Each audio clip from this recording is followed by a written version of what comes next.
Hi everyone, it's me, Sandy Cruz of Sandy K Nutrition, Health and Lifestyle Queen.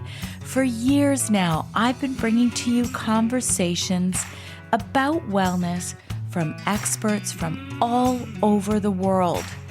Whether it be suggestions in how you can age better, biohacking, alternative wellness, these are conversations to help you live your best life. I want to live a long, healthy, and vibrant life. Never mind all those stigmas that as we reach midlife and beyond, we're just going to shrivel up and die with some horrible disease. Always remember, balanced living works. I really look forward to this season. Hi, everyone. Welcome to Sandy K Nutrition, Health and Lifestyle Queen. Today with me, I have a special guest. His name is Dr. Bill Rawls.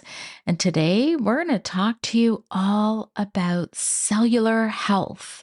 And you've got to check out his new book. It is called the Cellular Wellness Solution. Tap into your full health potential with the science-backed power of herbs. Dr. Bill is also the founder of Vital Plan. I actually have an exclusive discount. It is Sandy K20 to try out all of their products. Vitalplan.com. And all of the links will be in the show notes. But here's something that I'm going to say. I'm going to leave the whole conversation for you to listen to. Here's what I'm going to tell you. On social media and everywhere, you hear all these people telling you how to cure this and how to cure that. And, oh, you've got mold and, oh, you've got this. This conversation is different because Dr. Bill teaches you how to have a stronger, more resilient body so that you don't have to worry about all that other stuff, right? You don't have to worry about mold toxicity because here are the facts, people. And this is something that I know probably all too well because of my own history and my own hero's journey. When you allow the body to get into such a weakened state, you are at risk for all of these different diseases, issues, toxicities, because you're that weaker opponent. So I really encourage you to listen to this whole conversation because the wisdom that Dr. Bill holds is just, it's something that you don't see all that often. And I really loved his book. I love what he's all about. So please listen to the whole conversation. And I'm going to ask you to share this with a friend. Now, you can go and follow me on all of my socials. It's Sandy K Nutrition everywhere. I am starting a sister podcast in the fall. It's called Sandy K Gen X Unplugged, bringing balance back to the world. This podcast is going to expand on all sorts of topics that Sandy K Nutrition, Health and Lifestyle Queen, it just doesn't fit there anymore, which is why I believe that this podcast is really going to open up new conversations and it's going to bring more wisdom into the world, which is something I think we all need right now. My Essential Thyroid Guide is available everywhere on Amazon, at any Amazon store. It's a very different take on thyroid health. It is not from a clinical standpoint. I am a registered holistic nutritionist and a holistic health practitioner, and it is written more from a patient advocacy point of view. It is a way in which you can more easily understand on how your diet, your lifestyle, everything can impact your thyroid health. Get it anywhere and everywhere. And lastly, be sure to follow me on my Substack. So Substack is a writer's platform. I know you're going to go, oh my God, just another social media platform. But it's very unique because I am actually putting in a lot of my own preventative, proactive protocols that relate to your wellness and being more proactive with your health. That is to say, I'm also including many short essays that will be included in my new book that will be coming soon. Sandy Cruz, SandyKruse.substack.com.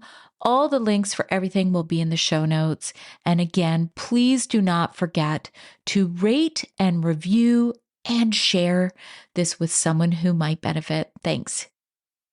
If you have trouble keeping weight off, I'm going to get you to stop right here and be sure to listen to what I have to say. It's estimated that more than 30% of individuals in the United States have symptoms of metabolic syndrome and metabolic dysfunction. And here's an even more interesting stat. 40% of Americans aged 18 to 44 probably have insulin resistance, but they don't even know it yet, meaning they haven't started the weight gain spiral yet.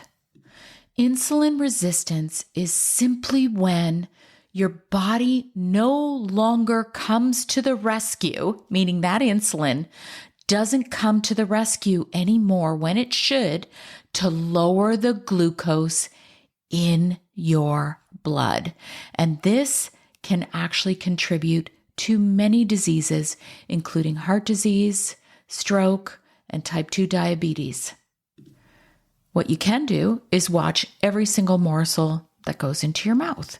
But the facts are a lot of people want to enjoy occasional treats and don't want to have those major glucose spikes. So I've got a solution for you.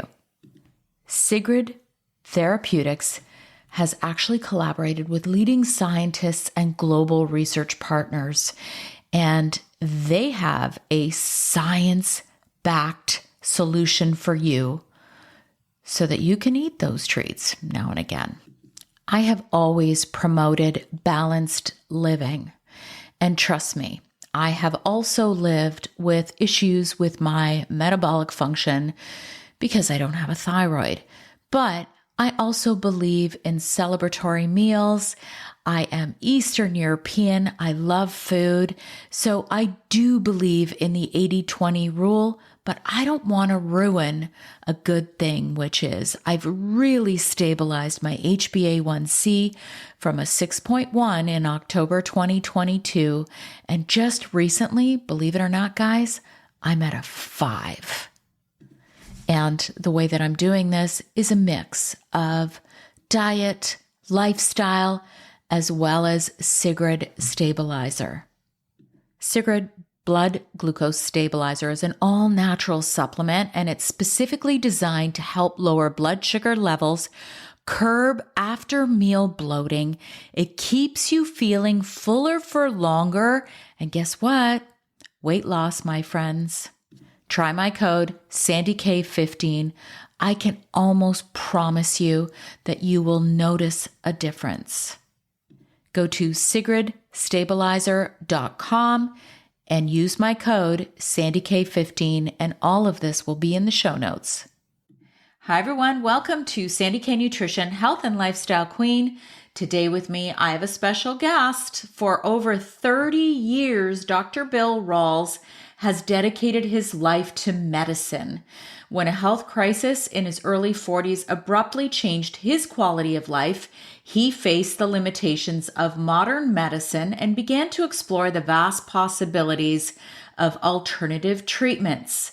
Restoring his health through holistic and herbal therapies inspired him to share his revelations on the importance of cellular wellness. Today, he works to bring life and vitality to others as he helps them establish their own paths to wellness through modern herbology, I guess however you want to pronounce it. He founded Vital Plan, along with his daughter, and serves as medical director. The company provides a science-backed system of herbs and key nutrients proven to defend against cellular stress and promote lasting wellness. He is also the author of The Cellular Wellness Solution, an incredible book that illustrates the science-backed power of herbs. And today, Dr. Bill and I are going to talk about how to heal and age better naturally in a toxic world. So with that, welcome, Dr. Bill. Thank you so much for coming. Oh, pleasure. Thank you for having me. Yeah, see, that came naturally, Dr. Bill. It just kind of came out. Okay. So, that works. Yeah. So I would love to hear your story because you were a traditionally trained Western medicine physician and you kind of changed course.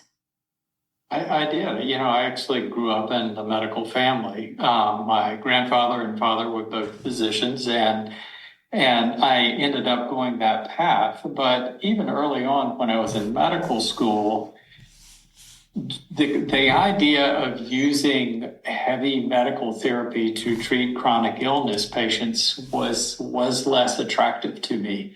So I ended up going into obstetrics and gynecology, which dealt with a younger patient population, more proactive about health. And, bringing babies into the world was just really cool. It was a lot of fun. But 30 years ago, that came with this obligation for being on call in the hospital in labor and delivery, 24-hour call every second or third day. And I didn't get much sleep. Most of the time I was on call. A lot of times I didn't get any sleep.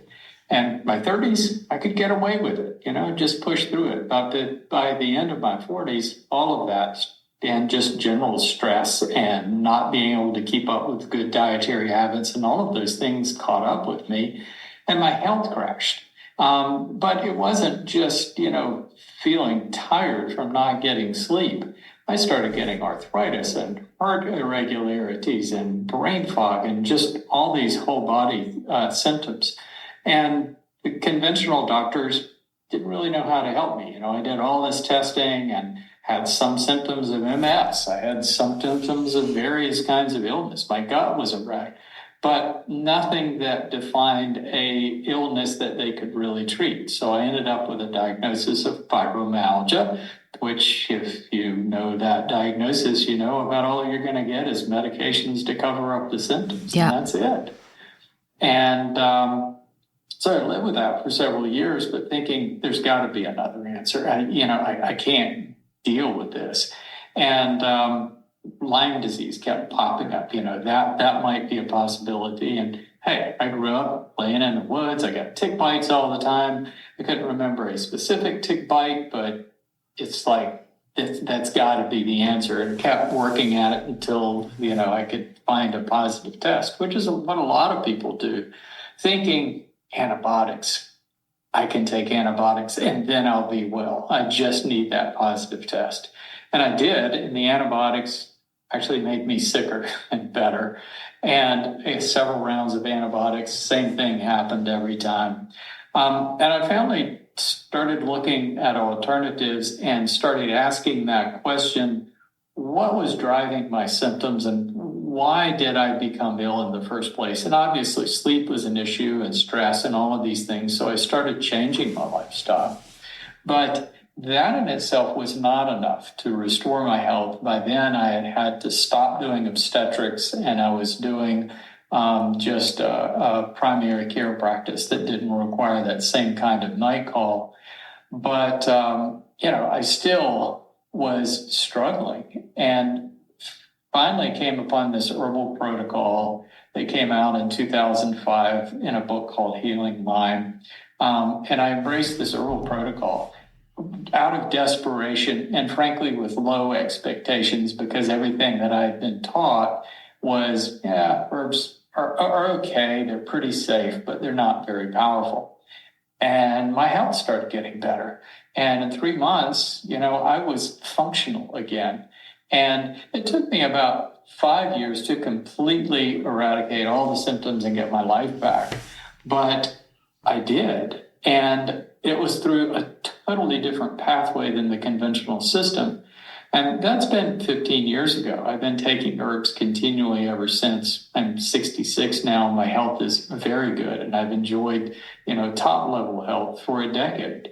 And so during that decade has been sorting out what's going on here? What's happening? Why did I have that response? And helping other people find that pathway, because it is so radically different than what people are ending up with in the conventional medical system. So that's really fascinating that you were able to turn things around with your own wellness, with your own health. And I think the big thing here is the trajectory that you were on is not uncommon for so many people. That's true. Everybody has a story. Everybody that's in this business, I know you have a story. Everyone has a story that propelled them to say, yeah, I'm not getting quite everything that I need. Let's go a little bit deeper here. And it takes you to interesting places for sure. It really does, because you obviously know my story, but I had my thyroid removed and I was told I'll take one pill and I'll be fine. And I'm not anti-Western medicine. They did their part. But then I had to change things in my life, and it was never just one thing. It was like you were saying, the sleep had to improve. I had to address stress. I had to do multiple things, but I could only get so far with that one little pill that was supposed to act as my thyroid gland. Yeah. So I think that what you're doing is great, because more and more people, when they actually realize, okay, I'm on a trajectory that's not great, and it typically happens around midlife. And I do believe that everyone has a different resiliency. So maybe, I wouldn't have even lasted until 30 if I did the role that you were doing in obstetrics. You know what I'm saying? We all have a different, I guess you could say, size of bucket on when we're going to overflow and start to have symptoms. Right. Yeah. And, and it is different for different people. My partners, who were the same age or older than I was, they were taking the call that I was. They didn't have that.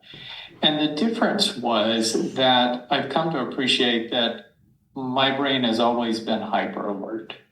And that's a good thing, because I think a lot. I like to think through things, but my brain is always active. And when I was on call, if someone was in labor or there was some problem in the hospital, I didn't sleep. My mind was on their problem. Mm-hmm. And my partners, they would go and crash, and someone would have to drag them out of the bed just in time to get the baby, that sort of thing. That wasn't me. I was awake. I was ready. Yeah. And so it's just different chemistry for different people. And that sleep deprivation was the thing that caught up with me. But when you ask that question, what causes it, no matter what the problem, whether it's thyroid cancer or anything else, those things don't just happen randomly. Our medical system seems to have this idea that it just falls out of the sky and hits you and you're unlucky. Sorry about that. But it's not true. Everything, absolutely everything, has a cause. And some of the pleasure of what I do, or at least satisfaction of what I do, is kind of sorting through that with people and figuring out what those underlying causes were that initiated things, so you can learn to live better in that particular situation. Yeah.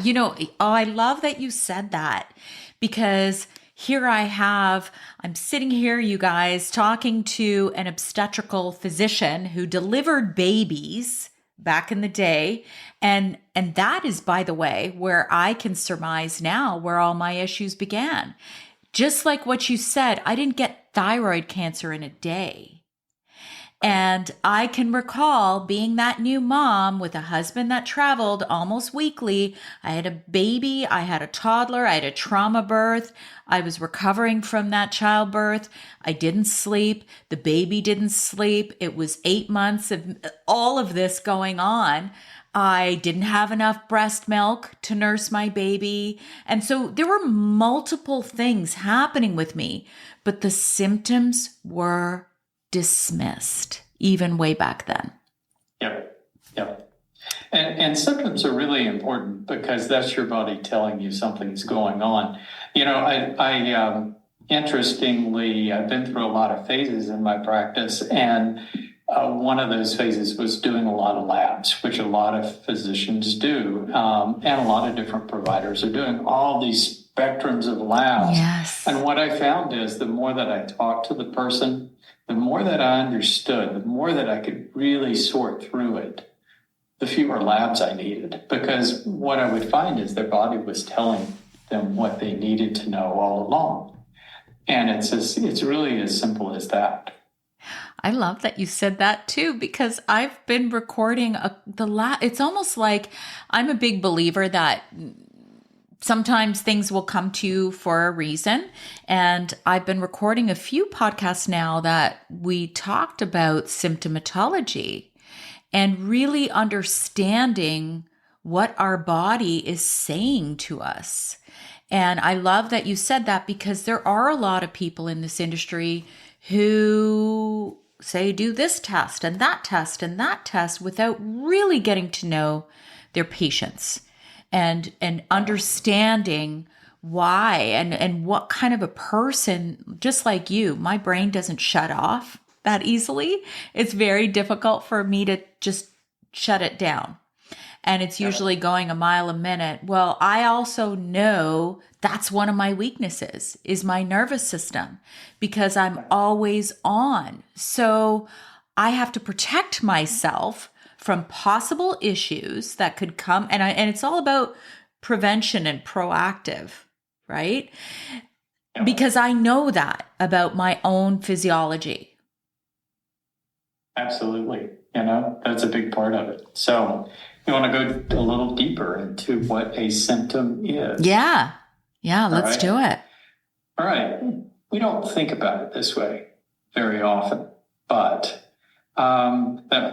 the book, The Cellular Wellness Solution, it was this journey that's taking me to a place of understanding the body as a collection of cells.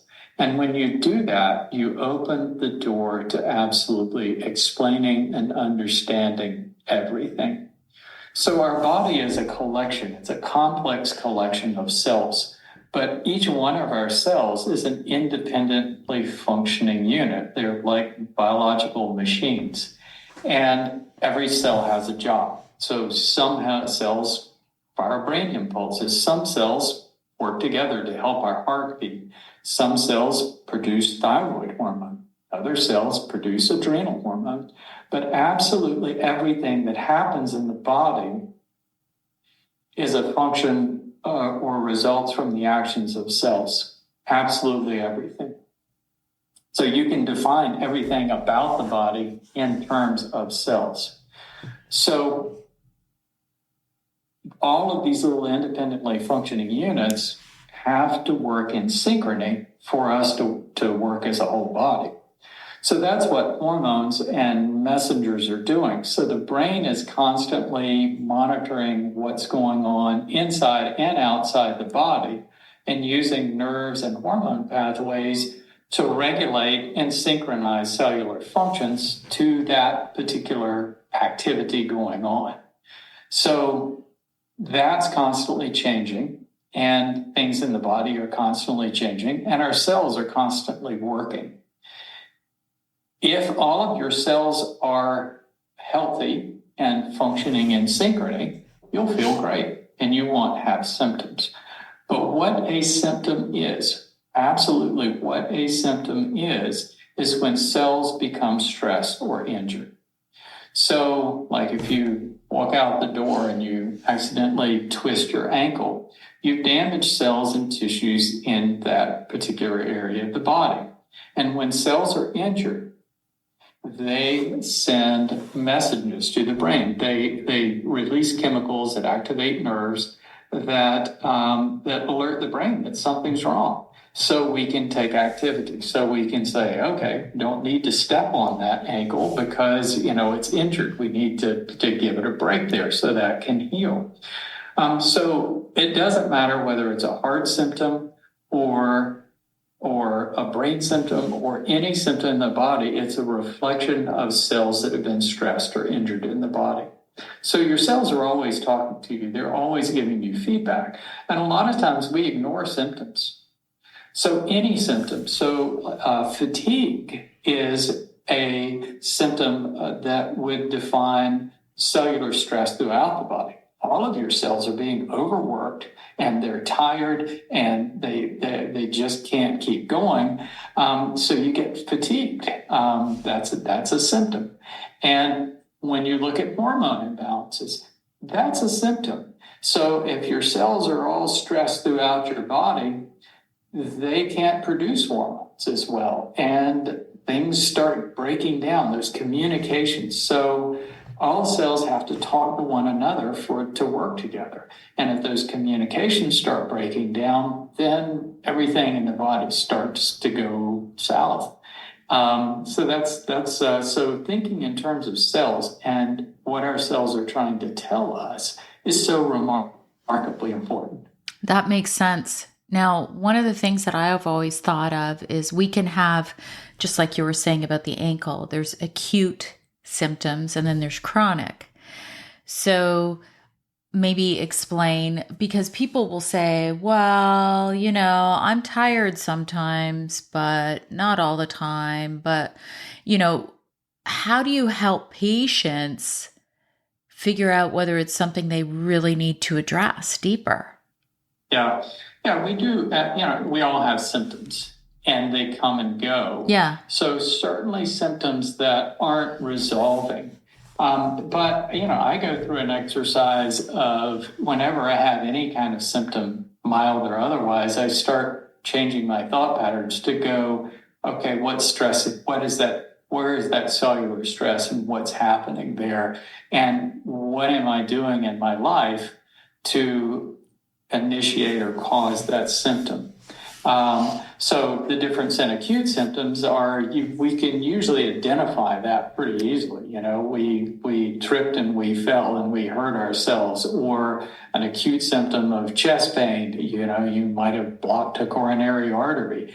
And that's where our conventional medical system really shines. Yeah. Is acute intervention for these problems. And it's because we're addressing the direct causes. You break your leg and we go in and we fix that.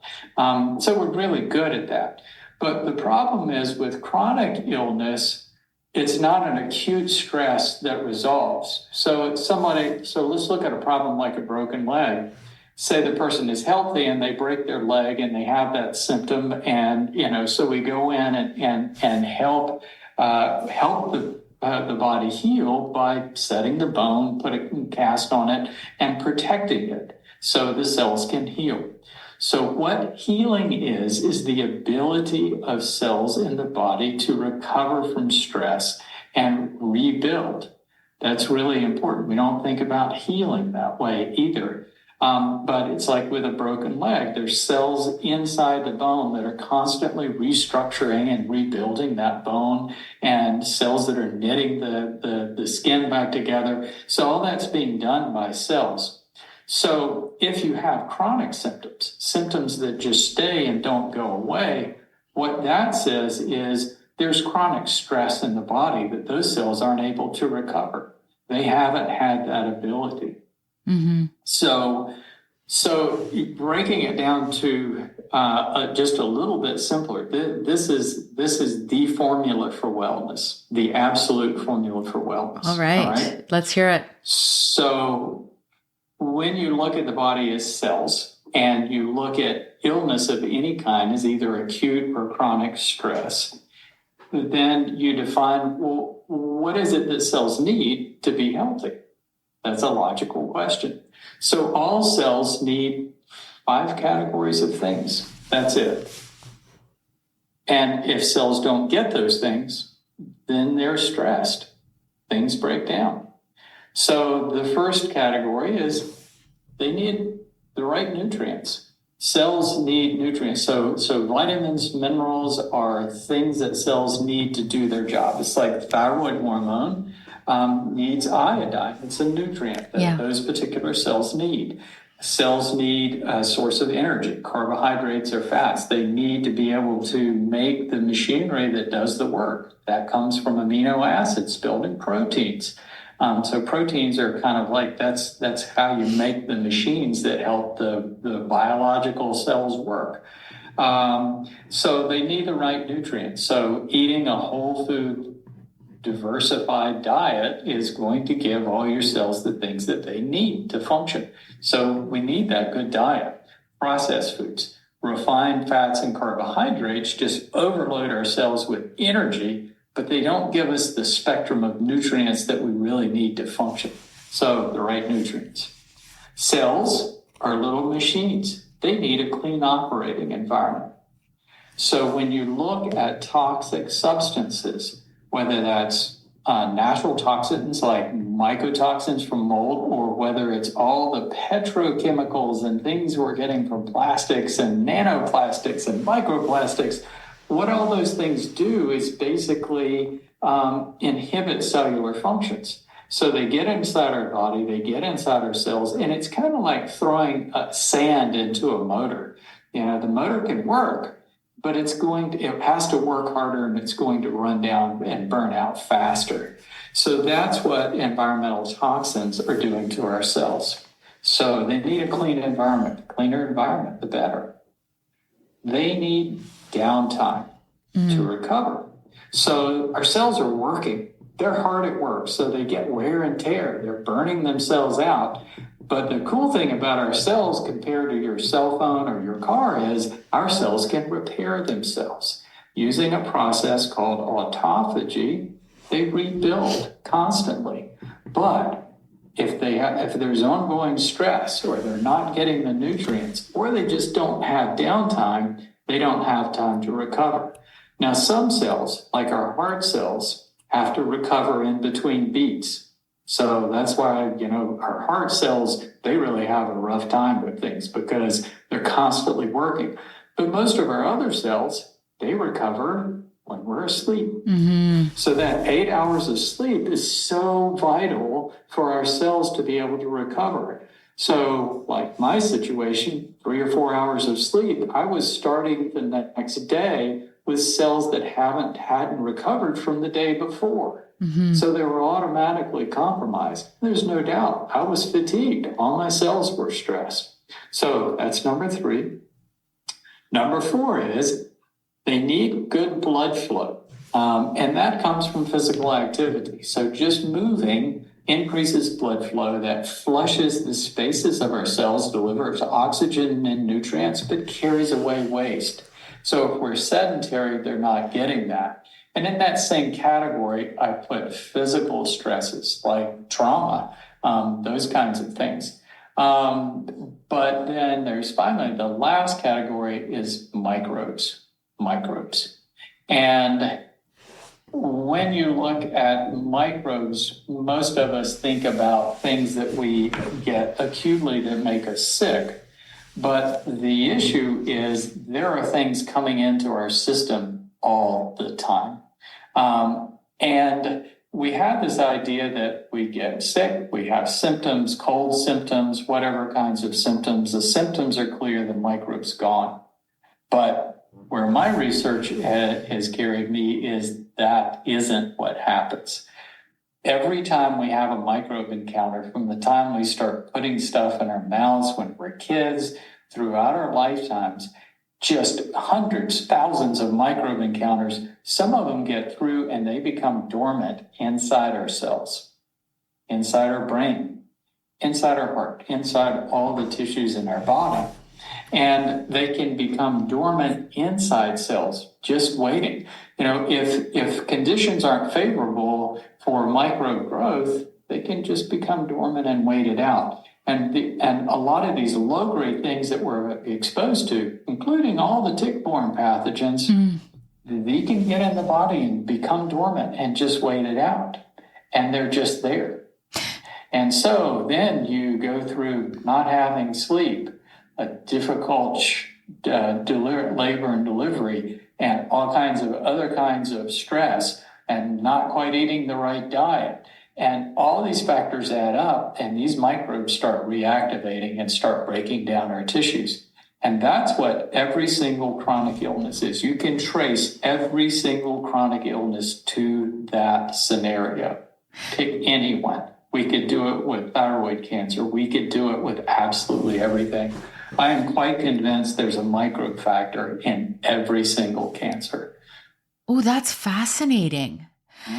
But, you know, I've heard something similar to this whole theory with things like what was that? It's mononucleosis. You know, when you see teenagers, they used to call it the kissing disease. And then that's yep. Epstein-Barr, right? Epstein-Barr virus. So, that is one. Yeah, because it can be dormant for a long time and then reactivate later in adulthood, correct? Yep, that's it. But here you're talking about one microbe that we've gotten to know very, very well. Yes. What I'm realizing is we're just scratching the surface with what we know and can test for. And every month, every year, new microbes come out that we find. But these are all low-grade pathogens that don't cause acute illness in most people. So the majority of people, if you didn't have mononucleosis, you picked up Epstein-Barr virus when you were a child. And it was probably just one of those runny noses that you went through. But guess what? You picked up a lot of other viruses, and you picked up Mycoplasma pneumoniae, Chlamydia pneumoniae. And it's not uncommon. I mean, most people end up with a tick bite or an insect bite every time some of these things enter your system. So we have a handful of things that we define as pathogens from tick-borne microbes. They found that one species of tick carries over 237 different families of bacteria. Wow. And we don't know most of what most of them do. But most of these things are low-grade pathogens. They have a low potential to cause severe acute illness, but they can become stuck basically in your system. So there were a couple of studies, one done in Toronto that had made a suggestion that we all have a microbiome of the brain. We have hundreds of species of bacteria that are in our brains, probably dormant in healthy people.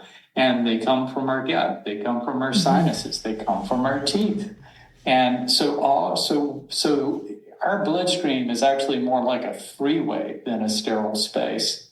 And this is constantly going on in our lives. So a state of wellness is a state of healthy cells and dormant microbes. A state of illness is reactivated microbes that microbes start breaking down tissues. And when we look at cancer, so right now only 20% of cancers have been defined as being directly linked to a microbe. But I think that's probably going to rise just because you look at the mechanisms of what's going on. So it's a difference in unregulated and regulated growth. So our cells have regulated growth. You only can fit so many cells in a heart or so many cells in a liver. So whenever you replace cells, it's a controlled growth. When it becomes unregulated, that's what cancer is. It just keeps growing in an unregulated fashion. Well, all bacteria, all microbes, viruses, everything else have an unregulated growth pattern, which means that as long as there's food present and conditions are just right, they just keep growing at the expense of all life around them. So they have the same growth pattern as cancer. And I actually found one study where they were able to take cells that were eukaryotic cells, they're complex cells like ours, And they found that whenever they stressed the cells and introduced a certain kind of bacteria, it formed cancer every time. And the bacteria was actually inserting its gene for unregulated growth into the cell. So you have to ask, well, why would these microbes do that? Why would they want to create cells that grow in an unregulated fashion? Well, my theory is to make food. And they've actually found Borrelia, the microbe of Lyme disease, and they found that many tumors actually have a microbiome of different microbes that live within the cancer cells. And think about it. The purpose of a microbe is to grow more, to grow, and they need food to do that. And our body is food, but that's, it's regulated growth. What if they could make it unregulated and just get all the food they want? Right. Interesting theory. Eh? It is, because if you create that perfect environment for them to proliferate and grow. Exactly. Right? So that's very fascinating, actually, because even still, this is kind of going deep, but, you hear a lot about immunotherapy for cancer treatments, right? For more, and I know people who have both benefited, and I also know people who that was their demise and they lost their lives. So it's like one way or the other. And it's like, I guess it's it's almost like you're trying to find something that's no longer going to feed them. Yeah. And it's going to help your own body to overpower those microbes. Exactly. Yeah. So, but again, it's I think that's the pathway to all wellness, is looking at that cellular model and going, all right, let's keep healthy cells. Let's feed ourselves correctly. Let's get a clean environment. Let's get enough sleep. Let's get out and exercise. Those simple, basic things are so critical to cellular health. And let's do some things to protect our microbes. So keeping healthy cells is a big part of that. But that's where herbs come in, is giving us an extra level of protection against microbes. Well, I take a lot of herbs, different ones, for different reasons, because I'm a big believer that they do help. Now, I have to ask you this before I get into that, but where do genetics fit in to all of this? Yeah, it is an interesting question, and that's one that I struggled with too. Yeah. And what I would say is this. I've used this analogy before. Genetics are the hand that life deals you, but how you play that hand matters. And what I mean by that is what our genes do is define how our cells tolerate certain stress factors, right? So I used the example earlier that, I have a very active brain, so I didn't sleep when I had any kind of obligation where my partners could just sleep much more easily. And so they tolerated that thing better. And that's part of my genetic makeup.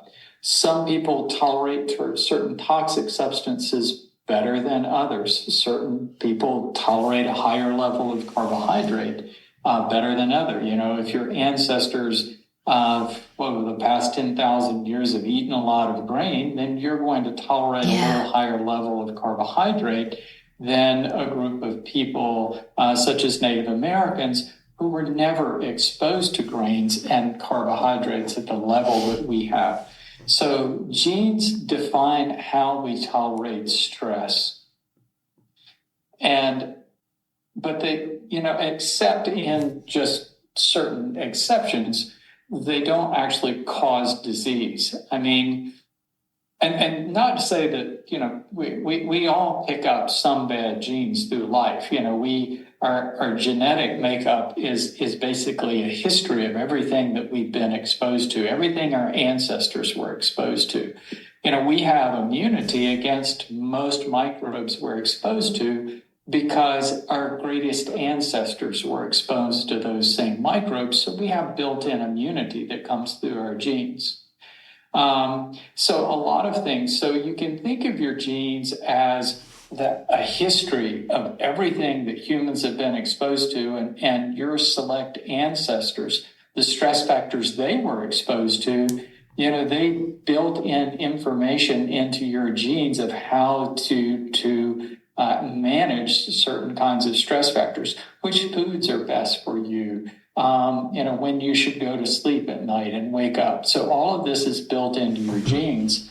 What our genes don't protect us from is all the petrochemicals and everything else we're exposed to, because humans have never been exposed to that stuff.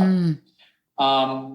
And it's like certain microbes. Ebola is really bad because humans have never been exposed to it. So there's nothing built into our genes to help us tolerate that.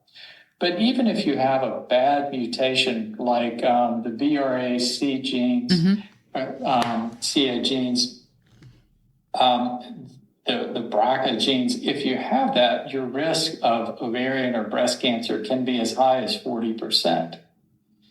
So the question I always ask then is, okay, that means that 60% of the people with those genes don't get those cancers, right? Right. So what that says is, even in those people that have this what we would define as a bad gene, 60% of it is environmental factors.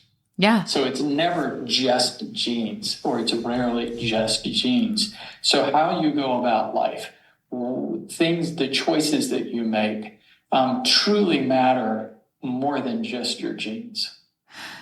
Yeah, actually, even to add to that, I interviewed someone, he's a pharmacologist, and we were talking about the BRCA gene, and we were talking about the message it sent to the world when you've got celebrities who are getting double mastectomies just because of that gene.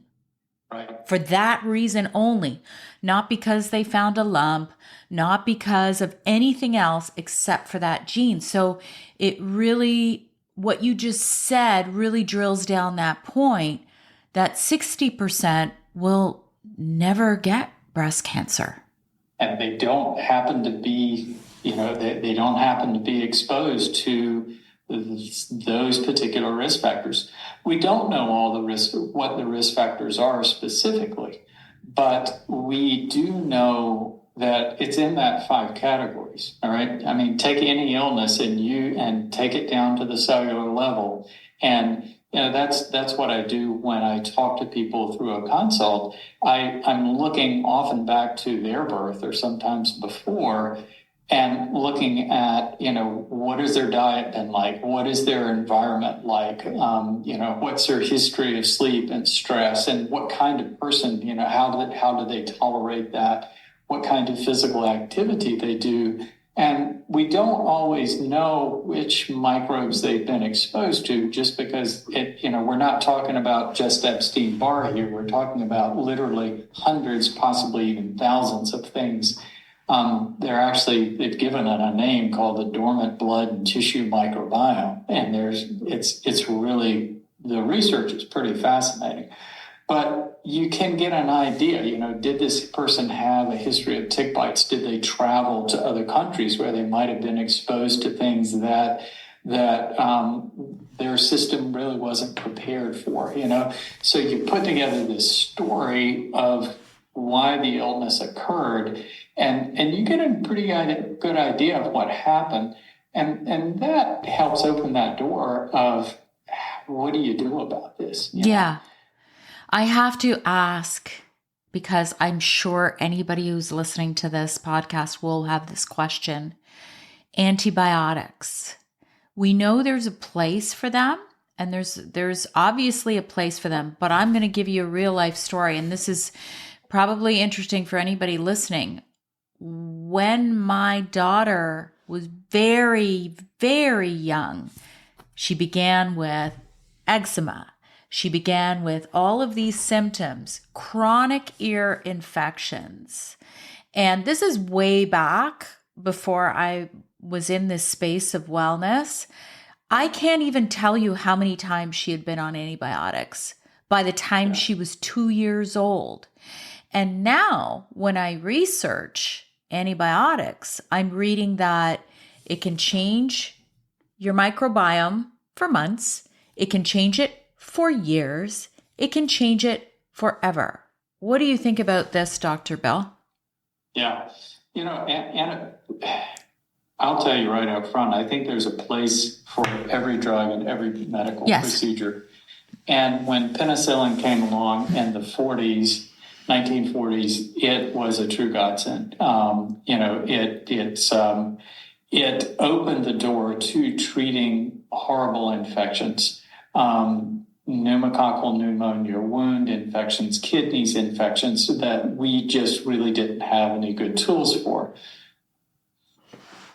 But you have to respect what it's best for. So an antibiotic is best for an acute infection with fast-growing bacteria. So that fast growth rate is really important for the antibiotics to work. And the antibiotics don't ever completely clear the infection. Basically, what we're doing with an antibiotic is we're knocking down the numbers of that very, very aggressive bacteria, like a pneumococcal pneumonia, down enough that the immune system can overcome and win the war. Basically, that's what we're doing. But we're hitting all the other bacteria in the body too. So, we think about immune system, but we actually have 4 levels of microbe defense. So our first level of defense is barriers, our skin, our sinuses, our gums, those physical barriers, and the lining of our gut, keeps food and bacteria confined. And so physical barriers, but some get through and, they get to the bloodstream, and the immune system is a backup plan. It's there to pick up all these things that are trickling or invading into the bloodstream. So we need our immune system. Our third level of defense is our cells. Our cells can actually defend themselves. Mm-hmm. The process of autophagy is actually good for destroying invading microbes. So we have more than just our immune system. Our fourth level of defense, this is really important, is our normal flora in our gut and on our skin. So these are bacteria that we've got a mutually beneficial relationship with, that they secrete substances that suppress pathogens, and we let them hang out. Yeah. We don't get rid of them because they help us. Are they our friends? No, they're just wanting more of the food for themselves, so they want to suppress the competition, but it works for us. So when you take an antibiotic, you're killing the fast-growing bacteria the most, but you're also affecting your normal flora. And so within 10 days of taking an antibiotic, you start doing 2 things. One is you start suppressing your normal flora. And the second is you start selecting out antibiotic-resistant pathogens in the gut, on the skin, everywhere in the body. So you keep using that antibiotic over and over again, and sooner or later you're going to suppress your normal flora enough and you're going to groom enough of the antibiotic-resistant pathogens that you're going to have a serious issue on your hands. And so antibiotic resistance has occurred to all antibiotics. We dramatically overuse antibiotics. A lot of that is in the livestock industry. And it's, but we do it in people too. And the problem is that antibiotics aren't cost effective for pharmaceutical companies to produce. Takes a lot of money to bring a new drug to market, so they're focusing on drugs for chronic illness that people take for a lifetime just to suppress the chronic illness. Antibiotics, people only take short term. So there was a proliferation of new antibiotics between the 40s and the 1980s. But after that, they realized that these things weren't cost effective. They weren't making money on it. So there have not been any significant new antibiotics produced since the 1980s.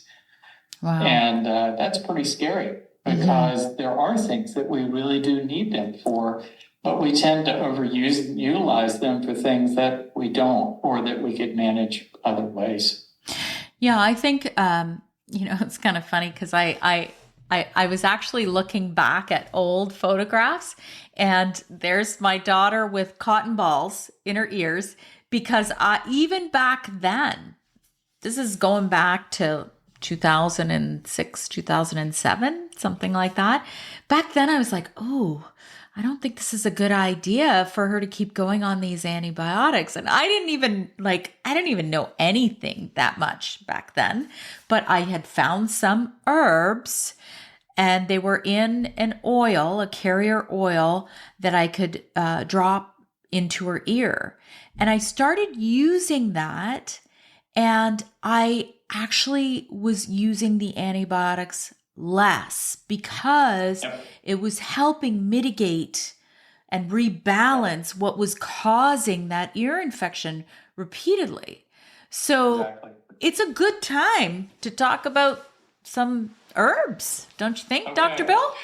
Well, I'm going to tag on to antibiotics to say that even in children, there is a place for antibiotic use, and it is tough for the pediatricians. I have sympathy there, because if somebody really needs an antibiotic and you don't give it to them, then they could be in serious trouble. Sure. An example is my great-grandfather, who practiced late 1800s and early 1900s. He was a physician also. Died at age 50 of complications of rheumatic fever from heart. And that's because at some point he had a bad strep throat, and that strep throat dispersed in his body and became dormant and reactivated, and caused damage to his heart that actually took his life. And that used to be really, really common. So that was one of the things that we were suddenly able to treat with penicillin, was really bad strep throats, and we could prevent a lot of associated illnesses with that. So it is a tough thing, but there are other ways that we could manage it. And that's the fascinating thing about herbs. So it doesn't really matter which herb you're talking about. All herbs have antimicrobial properties. And this is true of any living organism. All living organisms, even bacteria like our normal flora, have to defend themselves against bacteria and other microbes. So when we look at our medicinal mushrooms like reishi and others in lion's mane, or our various different herbs, they all have antimicrobial properties, every single one of them. And some of them have very good antimicrobial properties. Most of them, it's like an acute pneumonia. I'm going to treat the person with antibiotics, because that's targeted and it's very specific for those fast-growing bacteria. But all these just kind of chronic conditions that people get, like chronic Lyme disease, herbs are a better solution. And here's why. When you look at an herb, and this is true of any herb, when you take that plant, you're pulling the plant's defense system. It's so plants defend themselves with chemicals. We have a cellular immune system. Plants use a chemical immune system. And those chemicals, it's a spectrum of hundreds and hundreds of chemicals that are in the plant, built to defend the cells, protect the plant cells against microbes. And so when we take this, we're taking a system. It's not like a single chemical like an antibiotic. It's this spectrum of all of these chemicals we call phytochemicals. And so it's a system that has a certain amount of intelligence to it. And this is really fascinating. And I found this out just by luck, but I've actually been able to find studies documenting it. When you take an herb, the antimicrobial properties of the herb are specific for pathogens, but do not harm our normal flora. And it's because plants, they have normal flora, and they want to take care of their normal flora too. Yeah. So you can take an herb. That's why I've been able to take herbs for 15 years. And I've actually found that herbs work better than probiotics for balancing the gut flora because they suppress pathogens in the gut, but not our normal flora. So all herbs don't have great antimicrobial properties, but all herbs have some. So it kind of depends on the plant's environment. So if you look at the plant's native environment, it's like if you have something, a plant from the Amazon, like cat's claw that we use in Lyme disease. That's a plant that it's a warm, moist environment, a lot of microbe stress there. So it's a really good antimicrobial. Whereas if you look at one of our adaptogens like rhodiola, rhodiola is from Siberia, cold, harsh climate, not as much microbe stress there. It has some good antimicrobial properties, but not nearly what cat's claw does. But wow, is it good for helping you adapt to physical stresses? So that natural environment can help kind of define what that herb is really going to help you for the most. But so all of these but the plants, you're not getting just antibacterial properties. It's against bacteria, viruses, protozoa, yeast, everything. So some of our antimicrobial herbs, Japanese knotweed, Chinese skullcap, are just wonderful herbs. All of our adaptogens like ashwagandha, good for regulating thyroid function. It has some great antimicrobial properties that are often overlooked. So a lot of what the herbs are doing is actually suppressing these pathogens that we've got kind of stuck in our system that reactivate from time to time. But the plants don't stop there. What you're getting from that complex phytochemistry is protectants against free radicals, against the toxic effects of eating too much carbohydrates, against radiation, against toxic substances. And not only that, the plants also have the effect of balancing our hormones, because part of that chemistry from the plant is chemicals that the plant is using to regulate its cellular functions. So when we take them, it's helping us regulate our cellular functions. So the herbs, wow, do they have some wonderful effects in the body. That does sound incredible. And like I said, I'm sure if I'm looking at my cabinet right over there, I have some Chinese skullcap, I have some rhodiola, I have some ashwagandha.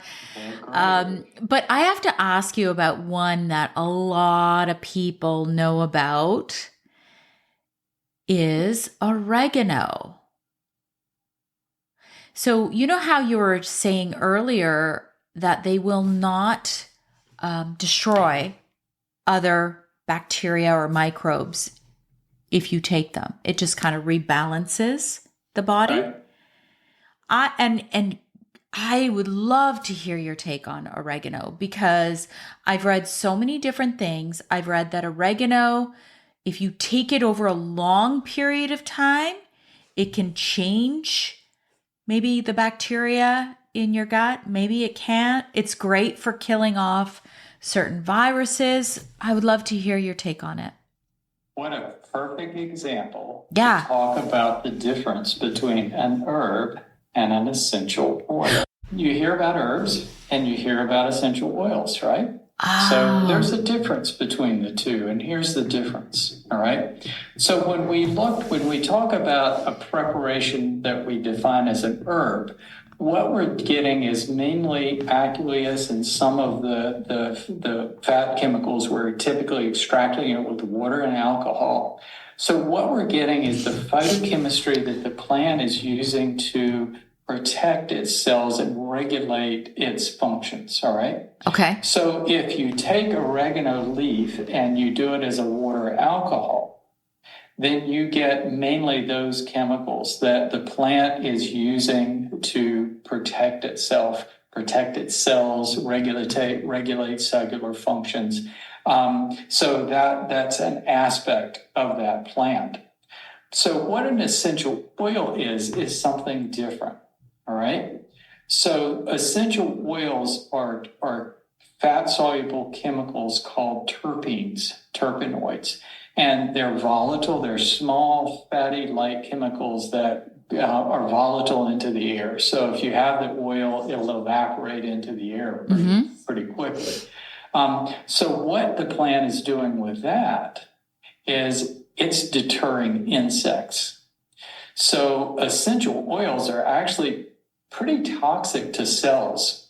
So the plant actually puts these in little bubbles called vacuoles, and it walls them off in the leaf and the stems of the plant. And it protects its cells from these chemicals because they're pretty noxious. So an insect comes along and goes chomp, chomp, chomp on the leaf, and it releases these volatile chemicals that are toxic to the insect, and it chases the insect away. So that's what we're getting with an essential oil, is we're getting these more noxious terpene compounds. And it's variable. It's like so we're big, we're a lot bigger than an insect, so they're not quite as toxic to us, but some are pretty toxic. So some things like tea tree oil, you can put that on your skin, or, you could put that in your ears. You can use it in your mouth. Neem is a pretty good one. So they're not quite as toxic as maybe clove or cassia, which will actually burn your skin because they're so toxic. But you have to respect that essential oils are going to have a more toxic effect on cells. And they do have strong antibacterial properties. So something like, so when you look at oregano, most people, you can, take oregano and put it in your food and it's fine. And you're getting mostly the oil, the herbal compounds. Yes. Like when I'm cooking like my Italian dishes, I always add oregano as a spice. Right. So you're getting the whole plant there. So you're not getting a high concentration of these terpenoid compounds that are a bit toxic. All right. Okay. So, but when you get an oregano oil in a capsule and take it, you're getting the pure essential oil, just the terpene compounds. And that it's a great antimicrobial. You can certainly use it for Lyme disease or a lot of other things, but over time, it's going to have a stronger toxic effect on your bacteria as a whole and the tissues and your intestinal tissues. So that's what's going on there. So so essential oils are really great, but you have to give them more caution, because there's a higher potential that they can harm you. That's why we don't really use very many essential oils internally at all, because they can be really toxic to your cells and to your microbiome. You have to be careful with them. I'm so glad you clarified that, because in this world of wellness, you have some, I'm going to say, misinformation out there that these oils can cure everything. And I've seen it, and I'm not going to name companies or anything, but I'm like, no, they can't. just in terms of resonance, I proceed with caution, even when I'm diffusing, because one thing I have known and researched is that, I have a dog, and when I'm diffusing certain oils, I could see that my dog does not like the scent. And I've actually researched that it can be toxic for some animals, like certain oils. Yes. Yeah, especially, oils like clove. You have to be really, really careful with them. But again, there's a range of everything. As far as dental products, using toothpaste with a small amount of neem or tea tree oil in them, that's probably a pretty good practice. So but you have to just respect their potential to be a little bit more toxic than your herbs. Now, most of your herbs, they're pretty safe.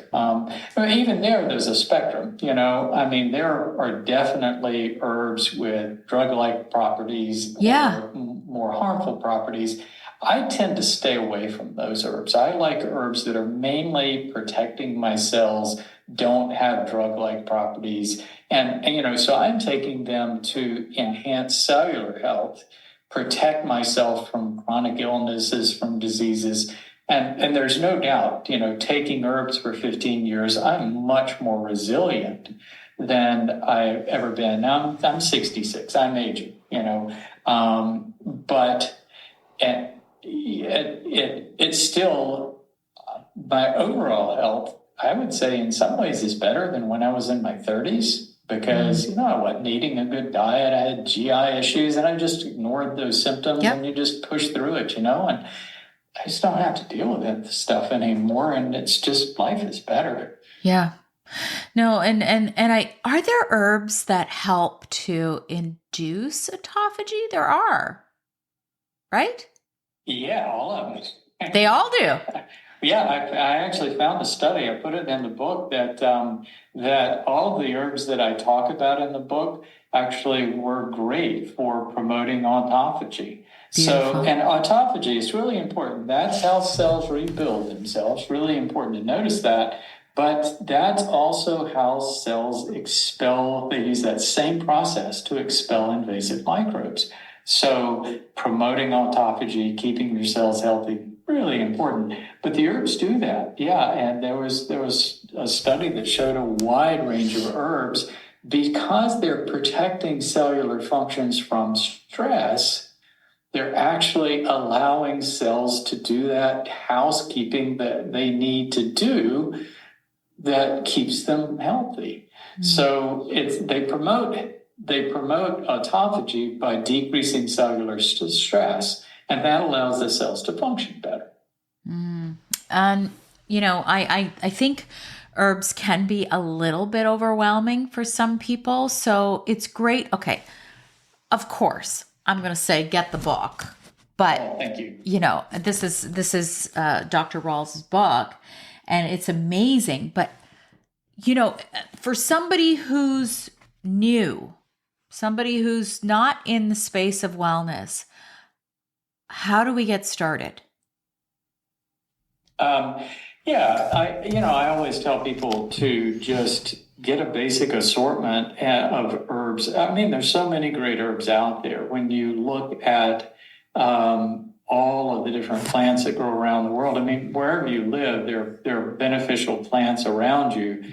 But getting out and harvest them and figuring out which ones are okay and processing them yourselves is really challenging. So, living in a world where we have good quality herbal extracts, standardized extracts from herbs, makes it a lot easier to embrace them. And start with a handful of things. And that's what I've tried to do in the book, is help people understand how they work and start them out with a handful of basic things. So like on a daily basis, I take rhodiola. That's a favorite of mine. Me too. Turmeric. So there's some things that are just kind of average, good cell-protecting herbs. And then I reserve some of the stronger antimicrobial herbs like Japanese knotweed and Chinese skullcap and some of the others for, if I'm under stress, if I come down with like a viral infection, those kinds of things, then I kind of save those for those specific occasions. But they're exceptionally good for people, for anybody overcoming any kind of chronic illness, that just, that helps with that reactivation, suppress those reactivated microbes and put them back in their box. Mm-hmm. So I think it's really important. But then we do have some herbs that, if you're looking for a particular effect from herbs, like if you want to take something that has a calming effect, then it's the phytochemicals, it's the plants using that for some reason. So like we know that passion flower is really good for helping us calm us down. So it's that plant is using signaling neurotransmitters that are very similar to what we use in our brain. So when we take that plant, we're getting the benefit of those things. Ashwagandha, we mentioned that one. And it has chemicals that are very much like our adrenal and other hormones that affect our hypothalamus. So it has this balancing or calming effect on the hypothalamus, which works down to the thyroid and the adrenals and ovaries or testes. So it works in that whole system. That range. But what I did with the book, tried to do in the book, is just give people a primer of how to think about these herbs from the point of view of how they're protecting cells, and give them some basic ones to start with.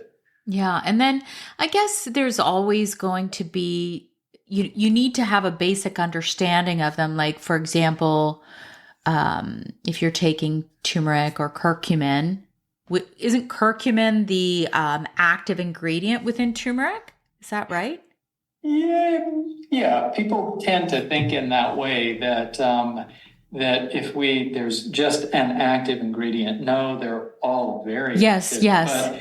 But curcumin is one phytochemical in turmeric, and what we do in our medical science is it's kind of like, okay, we can't patent that herb. Let's see if we can pull out a chemical to patent it. So most of our drugs are coming from plants. Yeah. But interestingly, most of our drugs are coming from plants that are not the medicinal herbs that I'm talking about. They're coming from plants that we would probably define as poisons, because we're looking for things that have a very targeted, specific effect. We want to poison a reaction in the body so that symptom stops.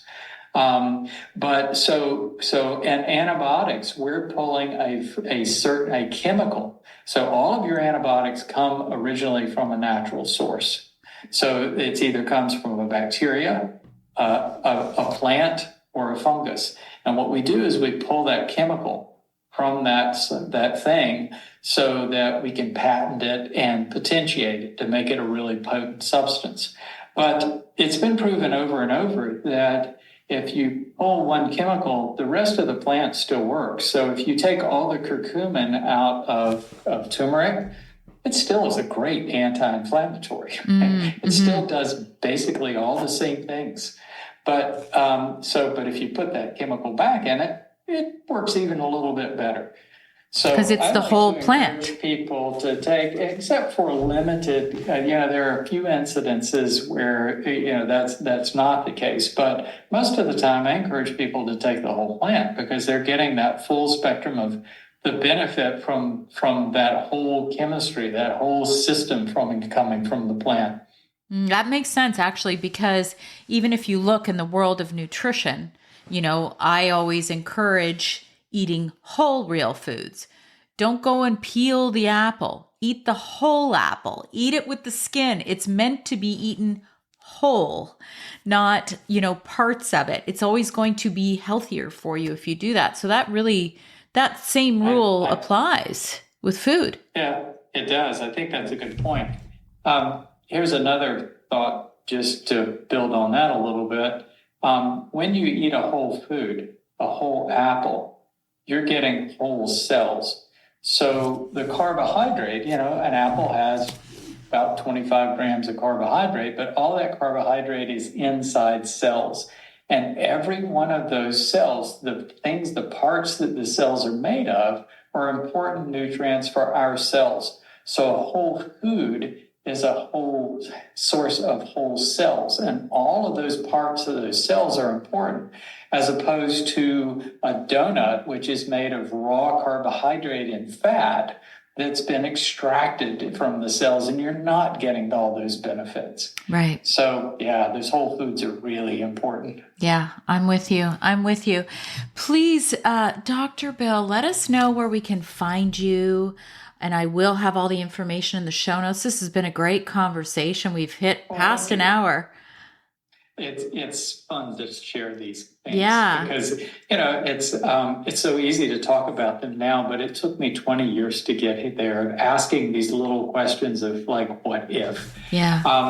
The book is on Amazon, of course, but you can find it at really any bookseller. And it's... And I work through a company that I started with my daughter that we create herbal products, but more specifically herbal pathways and recovery pathways for people struggling with various kinds of conditions. And that is vitalplan.com.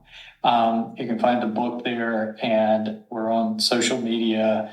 So lots of resources out there. It's been a great conversation. Thank you so much for coming. Oh, my pleasure. It's been fun. Yeah. It was a great interview. Thank you. Thank you. I hope you enjoyed this episode. Be sure to share it with someone you know might benefit.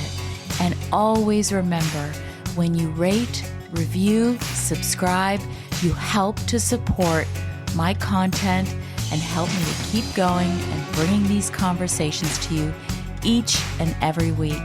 Join me next week for a new topic, new guest, new exciting conversations to help you live your best life.